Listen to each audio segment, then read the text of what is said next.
masipag tayo sa paglingkod sa Diyos, sigurado paabot natin yung buhay na walang hanggan. Palakpakan natin ang Diyos. Everybody praise the Lord. Sa gabing ito, ating pag-aralan ng natawag na diligence in the Christian life. Diligence in the Christian life. A virtue open underscore in the Christian journey is diligence. Diligence is not just a worldly principle, it's a biblical mandate. From the Old Testament to the New, God calls His people to be diligent in various aspects of life. Let us explore the spiritual foundation of diligence and understand how this virtue shape our Christian work. Palakpakan natin ang Diyos. Ang virtue ay ugali na kalimitan, ito ay dapat malaman sa Christian buhay ng Kristiyano. Paano tayo maglilingkod? Diligence meaning, sabi sa Tagalog ay sipag. Kasipagan ba? Kung sa simpleng istorya, industrious. Sipag, tiyaga. Kung sa English pa, steady, earnest, and energetic in works. Nanatili ka, earnest ka, yung maalam ka, nasa palagi sa isipan mo na ikaw ay magtrabaho at magpatuloy. Yun ang itawag na maging earnest ka.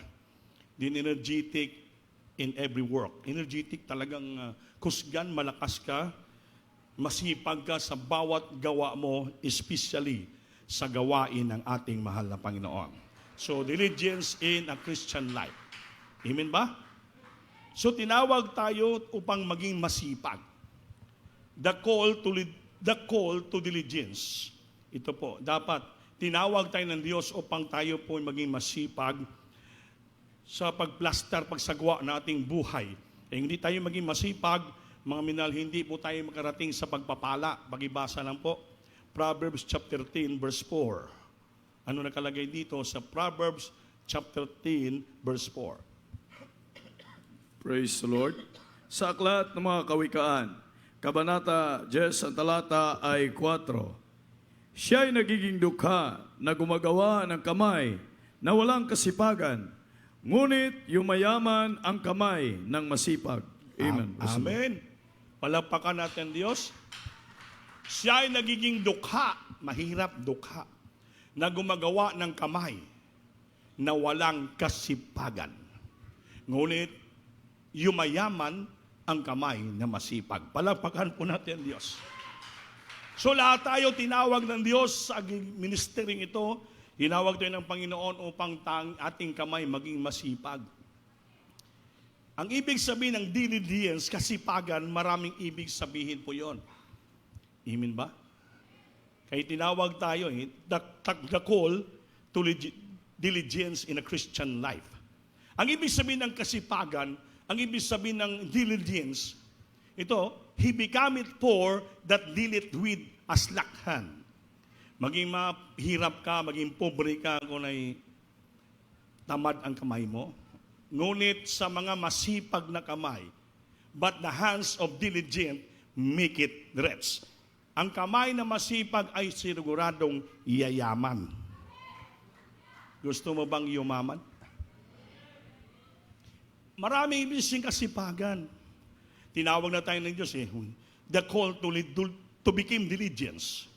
So maging masipag ang ating kamay. Una, sa pagpapalakpak sa Diyos. Pagpapalakpak, pagtaas ng kamay, mga pagpupuri, mga gawain dito sa sambahan ang ating kamay, maging masipag. Amen. Masipag magwalis ng chapel, magsipag magsagawa ng duty, magbantay sa CR, maglinis ng CR, lahat. Kamay ang ginagamit doon, hindi pa. Amen ba? Eh kung pa gamitin mo, pag isisipain mo lang yung mga bandli doon, kamay ang ginagamit, ginawalis, pinupunas lahat. Lahat, kaya sabi dito, the hands that diligent make it rich. Masipag magpuri, masipag magtrabaho, sa gawain at masipag magbibigay. Yung kamay mo palaging bukas Your hands is always open. Bukas palad ka sa gawain ng ating mahal na Panginoon. Hindi ka kasi pag uripot ka, nakasirado palagi, ano? Nakasirado, hindi bubuka. Siyempre, walang mahulog na pira doon pag nakasirado. Kunwari, pagdating ng opering cloth, ginaganon mo yung kamay mo. Pero, nakasirado. Yung kamay mo lang hinulog mo sa butas, pero walang pira. Bakit? Nakasirado yung kamay mo. Ang gusto ng Diyos, bukas ang kamay natin sa kasipagan, sa pagbibigay, sa gawain ng ating mahal na Panginoon. Diligence in a Christian life. Kasipagan sa buhay ng Kristiyano. Amen ba? Kaya tinawag tayo kasipagan, tiyaga, energetic in every work, especially in spiritual duty. Amen. Lalo ngayon, marami tayong anniversary. So, kailangan natin yung sipag, yung pagkakaisa, pagtrabaho ng ating kanya-kanya obligasyon bilang tinawag ng Diyos sa iglesia. Mayroon tayong kanya-kanyang duty. Mayroon tayong kanya-kanyang obligasyon. Amen? Hindi man talat tinawag choir members, ordinary member, lahat tayo. Kayo nga mga ordinary nga tinawag ng Diyos bilang membro sa iglesia, mga minal, mayroon pa rin kayong kasipagan at dampanan. Ano yon?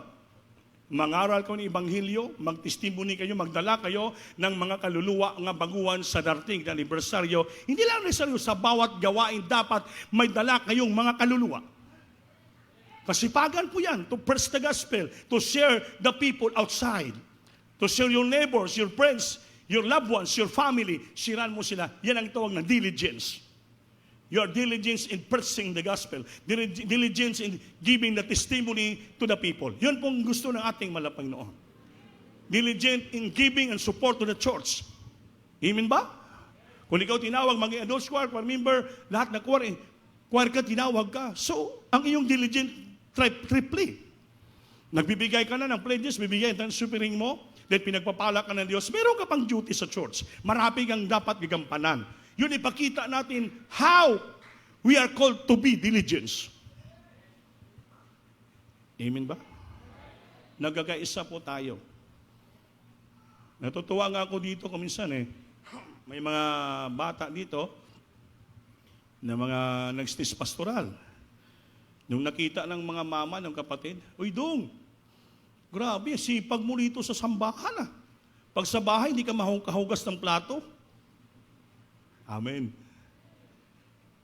Dapat, hindi maging masama kasi sa spiritual duty, naging masipag sila. Pero dapat din sa bahay nyo, maging masipag din. Amen. Kaya ang ating tahanan, bahay, training ground yon. Doon kami imumold ng parents mo, dong, mahugas ka ng plato, magwalis ka ng palibot, lahat gawin mo, tungkulin mo sa bahay mo. After that, kasipagan po yun. Mabless ang parents mo, mga kapatid mo, dahil masipag ka. After that, if you're in the church, dagdagan mo kasipagan mo. Bakit? May duty ka. Naglilinis ka ng CR, naghugas ka ng CR, babantay ka sa gate, lahat ginagampanan mo. Yan ang gusto ng Diyos, diligence in a Christian life. Hindi yung samba ka lang, nakaupo ka lang dyan. Standby ka sa kalikod, hindi ka pa nagpupuri ng maayos, hindi ka nag-concentrate, panay kayo chismisan, panay kayo cellphone, wala kang ginangkampanan, ikaw member ka, tamad ka. Ang iyong katamaran sa church, buriplik yan sa katamaran ng iyong bahay. Kung tamad ka sa bahay mo, tamad ka rin sa church. Pero kung masipag ka sa bahay nyo, siyempre masipag ka sa church. Yan ang ugali mo, that is your character. Pero kung tamad ka sa bahay mo, lalo sa church, tamad ka, kaya sabihin mo, hindi nga ako naghuhugas sa balay ng plato. Hindi ako nagwawalis ng bahay, ba't dito pa ako magwawalis ng CR? Hindi mo alam, tinitingnan man ng Diyos. Tinitingnan ng Diyos kung gaano ka katotoong Kristiyano. Kaya title natin Diligence in a Christian Life. Ang kasipagan sa buhay ng Kristiyano. Everybody praise the Lord. Praise the Lord. Eh dito sama-sama. Amen? Hindi lamang ang kumuwire ka, hindi ka na magtrabaho, hindi ka magwalis. Lalo preacher ka, hindi ka nagwawalis, hindi ka nag-aalsa ng bangko. Nako, delikado yun. Tubuan tayo ng sungay niya. Dito ipakita natin sa Diyos na nagtatrabaho tayo rito para sa Diyos. Hindi para nagpapalugod sa tao. If we are doing our duty and work in the church, nagtatrabaho tayo not in eye service. Alam niyo, eye service, pakitang tao. Or in mean blessing o kapalugod sa tao. But in singleness of our heart, para sa Diyos. Palagpagan natin ang Diyos, maminama. Everybody say, praise the Lord. Diligence in studying the Word of God. Maging masipag ka magbasa ng Biblia. Kailangan po yan. Minsan Kristiyano, wala ganda lang Biblia sa sambahan. Lalo sa bahay, tapon lang yung Biblia. So hindi po pwede yan. Pag Kristiyano ka, sa lahat ng bagay, ipakita mong kasipagan mo. Diligence in studying the Word of God. Studying the Word of God. 2 Timothy chapter 2 verse 15. A diligent Christian in one who correctly handles the word of truth. Studying the scripture requires more than casual reading. It demands a meticulous approach to grasp the depth of God's revelation. Ang pagbasa daw ang Kristiyano ay, ang masipag na Kristiyano ay siyang isang tao nga korektama ang kanyang pag-handle ng Word of God. Palagi sa nag-aaral ng Biblia, ng Scripture, requires more than casual reading. Sobra pa. Hindi lamang casual reading, kundi it demands a meticulous approach. Bisa may meticulous, talagang may bigyan mo ng buhay, interest, ang pagbasa ng Biblia, upang to grasp, aron matungkad mo ang kalalum sa kapahayagan ng Diyos sa Biblia kung anong dapat mong gawin. To approach to grasp and the depth of God's revelation. Kaya hindi ka nagbabasa ng Biblia, minsan hindi mo maintindihan ang buhay mong Kristiyano. Pero kung palagi ka nagbabasa ng Biblia, maintindihan mo. Amen. Maabot mo what is God's revelation in your life. Because you are always studying the Word of God. Amen ba? Sino bang nagbabasa ng Bible sa bahay nila? Sumigaw ng praise the Lord. Mabuti naman. Sunod, diligence in prayer. Yun, maging masipag ka sa pagpupuri at panalangin. Amen. Sa bahay natin, masipag tayo magpuri, masipag tayo manalangin. Pagising mo sa umaga, hindi kape ang hawakan mo at tasa, kundi doon ka muna lumuhod, magpuri ka muna, manalangin ka, ipalakpak mong kamay mo, awitan mo ang Diyos, purihin mo ang Diyos in the beauty of His holiness. Early in the morning, if you wake up, purihin mo ang Diyos, kagandahan sa Kanyang kabanalan. Manalangin ka. Maging masipag ka sa panalangin. Amen. Para ano? Sa iyong pagbaba sa bahay mo, papunta ka sa negosyo, sa trabaho, you are guided by the Holy Spirit. Iiway ka sa disgrasya, sa kamamakan, at ang araw mo, puno sa pagpapala, puno sa kagalakan, puno sa kapayapaan, puno sa kapangyarihan. Bakit? Uinuna mo na sipag ka palagi pag-ipag-usap sa ating pinakamamahal na Panginoon. Everybody say, praise the Lord. Colossians chapter 4, verse 2. Pag-ibasa. Praise the Lord. Sa aklat ng mga taga-Kolosas, Kabanata 4, ang talata ay 2. Manatili kayong palagi sa pananalangin. Manatili kayo palagi sa panalangin. Manatili.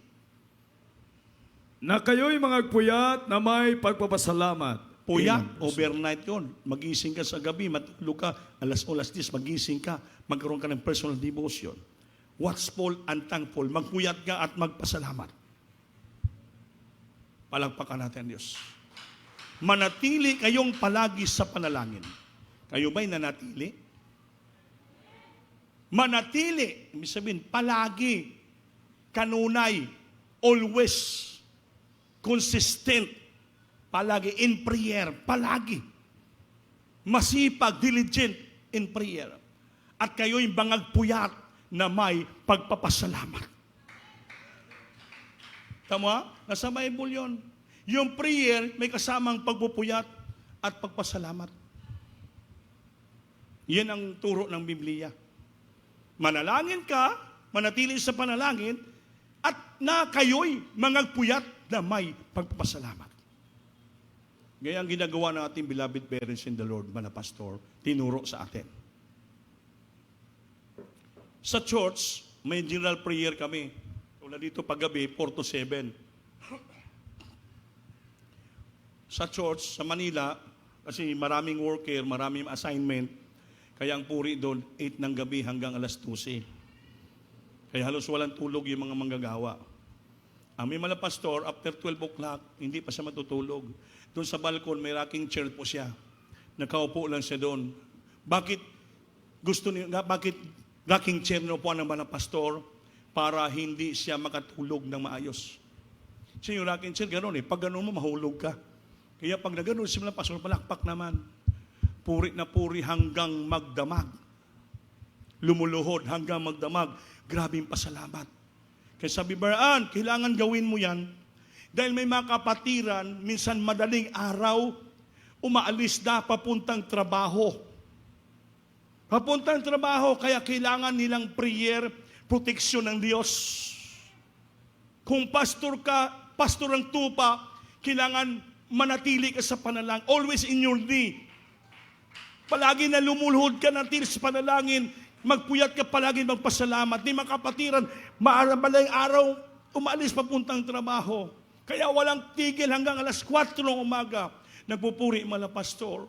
Balik naman sa rocking chair. Ganun lang sa idlip-idlip. Maya-maya, 6 o'clock, 7 o'clock, nagpupuri lahat ng mga beloved workers.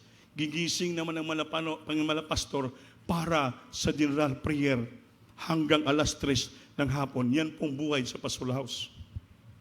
Ang ginawa lang namin dito, sabi nga noon, 3 o'clock habit kami, kaya sabi ni Beloved Pitch, nakabisita dito. Tapos na anniversary, ang expected niya, kasi pagod yung mga beloved workers. Dapat matulog kami, magpahinga, bukas pa kami mag-arrange, maglinis. So expected niya, ang prayer namin bukas mga 6 o 8 o'clock. Pero dito sa Cabaños, after na anniversary, mga beloved workers, kasama namin sama-sama, niligpit lahat, malinis ang chapel. Kahabagan, nilagay na yung sako dyan, plaster ng mga instrumento. Dahil pagka 3 o'clock in the morning, manalangin na kami. Kaya nandito sila, nagulat si Beloved Prince, Kuya John, dahil bakit? 3 o'clock, matutulog pa lang sila. Kami nagpapalakpak na. Kaya sabi niya, Kuya, hindi ba kayo napapagod? Napapagod din ba, pero nasanay na kami lahat ng manggagawa. Kuya, nang pagkita namin ulit, Kuya, dapat magpahinga rin kayo ni ate kasi may edad na rin kayo. Kaya pagbalik ko naman dito, dahil sa Manila, sabi ko sa beloved workers, 4 o'clock na tayo mag-start. So naging 4 o'clock na kami nag-start hanggang 11 o'clock. Total of 7 hours na rin sa umaga. 7 hours in standards, so 7 hours. Din sa gabi, nag-pandemic, naging 4 to 7 na lang kami, dati 5 to 8. Kaya total of 10 hours a day ang prayer sa Pastoral House. We must to be diligent in prayer. Hindi po basta-basta, kaya ang mga pastor, nasunod niya ang Biblia. Yan ang tinuturo sa mga manggagawa. Kaya kung patamad-tamad ka magpuri, hindi ka papalain ng Diyos. Sabi sa unatang binasa, yung kamay na masipag ay sigurado payamanin ng Diyos. Ang kamayo, but the hands of the diligent make it rich. Ang kamay na masipag magtrabaho sa gawain ng Diyos at magpupuri, sila po'y yayaman. Yung mga tamad na kamay, magdusa, maghirap, walang makain, di hindi malugod ang Diyos. Ang example ng Panginoon sa Proverbs, tingnan nyo yung mga omegas, yung mga langgam, ant, walang tulog yan sila pag atag araw. Panaalis, imbak ng pagkain sa butas nila. Napakasipag, tulong-tulong siya. Tingnan mo yung mga migas yan, yung mga langgam, mga ant. Kaya bakit alam nila, kapag sa tag-ulan, mababasa sila. Sabi sa Proverbs, look at the ants. Paano sila tulong-tulong, masipag, nag-imbak ng pagkain para pagdating ng tag-ulan, mabasa sila sa ilang butas, sa mga tahanan. Kung mabasa man magbaha sa makalabas, may naipon na sila, na-ambak na sila ng mga pagkain. Kaya sabi, ang taong masipag, ang taong nagpupuyat, siya po'y pakainin ng Diyos at siya'y yayaman. Yung tamad na kamay, siya po'y maging mahirap. Palakpakan natin ang Diyos. Kaya ganyan ang buhay, mga minamahal. Diligence in prayer. Manatili sa panalangin. Kaya araw-araw dito nanatili kami sa panalangin. Puri palagi. Manatili. Kasi sabi ba niya? Nanatili sa panalangin. Mga puyat at magpasalamat. Kaya walang hinto ng mga panalangin. Kaya nakasulat sa banal na kasulat. Ganon din ang gawin nyo, mga minamahal. Hindi nyo magaya dito sa paswal, tag 7 hours, 10 hours a day. Sa inyong tahanan, magpuri kayo at 2 hours. 2 hours, 1 or 2 hours, depende sa schedule ng oras yung siyong trabaho. Morning and afternoon, evening, kailangan, before you go to sleep, may prayer ka muna. May pagpupuri ka. At least 1 hour, 1 hour and a half, 2 hours, at least before you go to sleep, mayroong anointing power ka, may guidance ka, hindi ka mabangungot. Dahil putos ka, balot ka ng kapangyarihan Diyos. Sa umaga may pray ka, before ka umalis, may guidance ka sa ating mahal na Panginoon. You became mag-successful ka sa imong trabaho. Imanarisim nyo yan, mga minamahal. Gawin nyo yan, dahil Kristiyano po tayo. Huwag yung busy ka lang na busy sa trabaho. Busy na busy ka lang sa eskwela. Hindi ka naging busy sa Diyos. Ang gusto ng Panginoon maging busy ka sa Kanya. Mga minamahal, upang ang lahat ng nasa pagpapala, ipagaloob sa atin ng ating mahal na Panginoon. Everybody say, praise the Lord. Everybody say, praise the Lord. Amen ba? Everybody say, praise the Lord. Maging diligence tayo in practice of charity. Sunod. Maging masipag tayo, mag-aral, mag-practice, magsagawa ng pag-ibig, pagmamahalan. Hebrews chapter 6, verse 10, ay hindi pakibasa. Remind us that God is not unjust. He will not forget our works and love we have shown Him as we help His people. Diligence is practicing charity, reflects our love for God and His creation. Pagibasa. Praise the Lord. Sa aklat ng mga Hebreo, kabanata 6, ang talata ay 10. Sapagkat ang Diyos ay hindi liko upang limutin ang inyong gawa at ang pag-ibig na inyong ipinakita sa Kanyang pangalan. Sa inyong paglilingkod sa mga banal at hanggang ngayon nagsisipaglingkod kayo. Amen. Palakpakan natin, Diyos. Importante po, masipag po tayo magpakita ng ating pag-ibig sa Diyos una at sa ating mga kapwa. Paano masabi na mahal mo ang Panginoon kasi yung kapwa wala kay pag-ibig? Amen ba? Nakita mong kapwa mo hirap na hirap, hindi wala ka namang binibigay kahit kunti. Sa Biblia, for God is not unrighteous. Sa lahat ating kasipagan na ginagawa sa Kanya at yung kasipagan natin sa ating kapwa, na pinapakita natin ating pagmamahal, sabi ng Diyos, hindi siya hiwi ng Diyos. Hindi siya unrighteous na Diyos, kaya hindi niya makalimutan ang ating gawa dahil sa pagsakripisyo natin sa ating pagmamahal. At pinakita natin sa Kanyang banal na pangalan, nga ito po'y pinapakita din natin sa Kanyang mga banal. At ito'y ginagawa natin. Kaya yung gitawag na pag-ibig sa mga tao, hindi po basta-basta yan. Hindi mabili ng pera yan. Serbisyong totoo yan. Sa puso mo yan. Bisitahin mo yung mga katauhan ng Diyos. Puntahan mo kahit malayo. Hindi mo iniisip yung malayo. Hindi mo iniisip yung pagod. Hindi mo iniisip yung gastos. Dahil gusto mo lang mabisita sila para ma-revive. Matuwa sila, mapaglingkuran sila. Sabi ng Diyos, ang Diyos hindi siya hiwi. For God is not unrighteous to forget your work and labor of love, which you have showed toward His name, in that we have ministered to the saints and do minister. Mahirap gawin yan, amin na mahal. Magserbisyo ka ng sarili mo, labor of love, kahirapan dahil bunga ng pagmamahal mo sa tao, sa mga santo, sa mga banal, at ginagawa mo to, hindi po basta-basta yan. Di wala kang hininging pera sa kanila. Wala kang naghihingi ng in return ng blessing. Basta, serbisyo ka lang. You do minister. Gawin mo yan. Pero ang Diyos, hindi niya makalimutan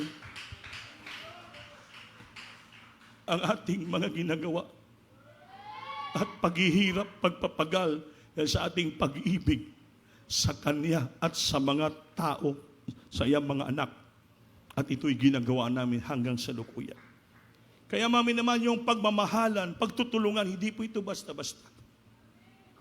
Hindi basta-basta. Minsan mangaral kami dito, mga preachers, magkaisa, magtulungan.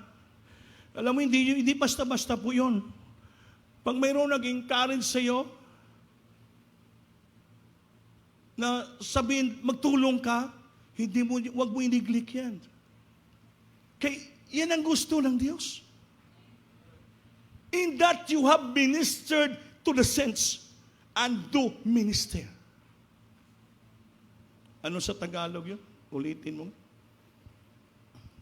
Yung katapusan. Sapagkat ang Diyos ay hindi liko upang limutin ang inyong mga gawa at ang pag-ibig na inyong ipinakita sa Kanyang pangalan, sa inyong paglilingkod sa mga banal. Inyong paglilingkod sa mga banal. At hanggang ngayon, nagsisipaglingkod kayo. At hanggang ngayon, nagsipaglingkod kayo. We have to love one another and we have to serve one another. Until now. Naglingkuray tayo, nagtulungan tayo, alang-alang sa pangalan ng Diyos, alang-alang sa gawain ng ating Panginoon sa Biblia, sapagkat ang Diyos ay hindi liko upang limutin ang iyong gawa at ang pag-ibig na inyong ipinakita sa Kanyang pangalan, sa inyong paglingkod sa mga banal, at hanggang ngayon, nagsisipaglingkod pa kayo. Mga minamahal, isipan natin. Yung binibitawan mo na kantidad, binibitawan mo na tithes and offering, binibigay mo sa church ng mga pledges, sinakripisyo mong sarili mo, hindi yan makalimutan ng Diyos. Nakikita ng Panginoon yan, mami naman. Huwag mong bilangin yung binibitawan mo. Kahit gaano kalaki, sabihin mo pa, kulang pa to, Lord. Kulang pa to. Dahil yung Panginoon, hindi nagkulang sa atin. Hindi siya nagkulang sa atin. Walang limitasyon ang pag-ibig ng Diyos sa atin. Walang limitasyon yung blessing ng Diyos binigay sa atin. Bukas palad palagi ang Panginoon. Tayo lang minsan, nakasirado yung palad natin. Buksan niyo, mga minamahal. Diligence in Christian life. Maging masipag tayo sa buhay Kristiyano sa lahat. Kaya itong katapusan na sinabi ko sa Hebrews 16 para sa atin lahat. Hindi liko ang Diyos upang limutin ang iyong gawa at ang pag-ibig na iyong pinakita sa Kanyang pangalan. Lahat ng ating sakripisyo, ito'y ginagawa, lahat na gawa, hindi ito para sa tao, kundi para sa Kanyang pangalan. Ngayong ginagawa natin, nagsakripisyo tayo dahil gusto natin maglingkod sa mga banal, sa gawain ng Diyos. Nga hanggang ngayon, nagsipaglingkod pa tayo. Hindi yan makalimutan ng Diyos. Kahit millions pa ang binibitawan niyo, anong pang magkanong kantidad, hindi yan para yan sa pangalan ng Diyos. Para yan sa paglingkod sa banal, sa gawain ng ating Panginoon. Sabi ng Biblia sa unang binasa, the call to diligence, ang kamay na masipag bukas palagi, ay masipag na kamay, siya po'y yayaman. Siya ay nagiging dukha, mahirap na gumagawa ng kamay na walang kasipagan. Inot, dalo, walang kasipagan. Ang kamot na tapulan, mao'y hinungdan sa kakabos. Apan ang kamot na kugihan, makapaghimog adunahan. Palakpakan natin, Diyos. Everybody say, praise the Lord. Dapat maging open heart, open-minded tayo, open hands tayo sa gawain ng Diyos. Tulong-tulong tayo upang tayo payamanin ng Diyos. Hindi man tayo payamanin, pero pagpapalain tayo ng Diyos. Ang Diyos magbigay ng pagpapala, 3. Physical, material, financial, at higit sa lahat, spiritual. Kahit wala ka ng pera, basta maligaya ka. Tuwang-tuwa ka, galak na galak ka. Nabangda mo palaging presensya ng Diyos. Tumutulo palaging luha mo sa presensya ng Diyos. Bisabihin mayaman ka sa spiritual. Physical, wala kang karamdaman, malusog ka. Hallelujah, maligyo, makapagbabli, makapagsayaw ka, makasamba ka palagi, maging masagana ka, masipag ka sa pasambahan, palagi ka doon sa sambahan. Yun pa'y pagkapalang physical. Minsan ugod-ugod na tayo, pero palagi tayo sa sambahan. Gusto ng Diyos, maging pasipag tayo sa paglingkod sa ating Panginoon. Plus, pagpapalain ng Diyos sa spiritual at financial. Pangako ng Diyos, hindi tayo pahirapan. Tayo po'y payamanin ng Diyos. Awitan ng Diyos, mga minamahal. Diligence in Christian life. Maging masipag tayo sa lahat ng bagay. Kung naging masipag na tayo, sipagan pa natin. Kaya ating sipag para una sa Diyos at sa ating kapwa at sa iglesia. Tiyak pagpapalain tayo ng ating Panginoon. Hallelujah! Jesus.